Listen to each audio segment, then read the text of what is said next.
Friday মানেই সুন্দর একটা সকাল আর সুন্দর একটা দিন কাটানোর সুযোগ, কারণ এটা হচ্ছে আল্লাহর সুন্দর একটা দিন। তো আজকে সকালবেলা উঠে দেখি সুন্দর একটা মিষ্টি রোদ, আর রোদটা খুবই ভালো লাগছিল। আর শীতের মধ্যে এরকম মিষ্টি রোদ হচ্ছে খুবই ভালো লাগে। তো আমি শুয়ে শুয়ে একটু সকালটা উপভোগ করছিলাম। তারপরে ঘুম থেকে উঠে দেন হচ্ছে খাওয়া দাওয়া করে ফ্রেশ হয়ে চলে যাচ্ছে হচ্ছে বিয়ে বাড়িতে। তো আজকে হচ্ছে আমাদের একটা দাওয়াত ছিল, আর ফ্রাইডে মানেই হচ্ছে বিয়ের দাওয়াত থাকবেই। আর বিক্রমপুরের বিয়ে হচ্ছে খুবই মজা, আরও বিক্রমপুরের খাবার তো ভাই খুবই মজা থাকে, বিয়েবাড়ির খাবার বলে কথা।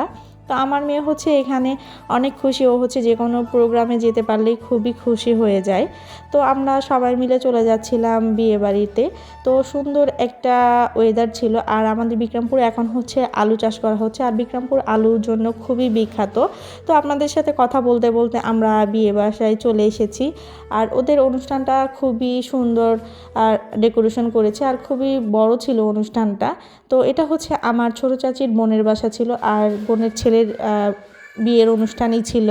তো আমরা কথা বলতে বলতে ভিতরে চলে যাচ্ছি, আর আমার মেয়ে তো ভাই আমাকে রেখেই চলে যাচ্ছে, মাঝে মাঝে ওড়নাটাও পড়ে যাচ্ছিলো, আর এটা হচ্ছে ওর চাচু ওকে উঠিয়ে দিচ্ছিল।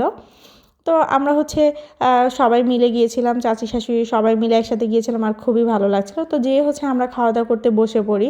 তো বিয়েবাড়ির খাবার রোস্ট পোলাও, তারপরে হচ্ছে ফ্রাই, এগুলো তো থাকবেই। আর গরুর মাংসটা এত মজা ছিল ভাই, আমি আজকে অনেকগুলো গরুর মাংস খেয়েছি, মানে খুবই মজা হয়েছে।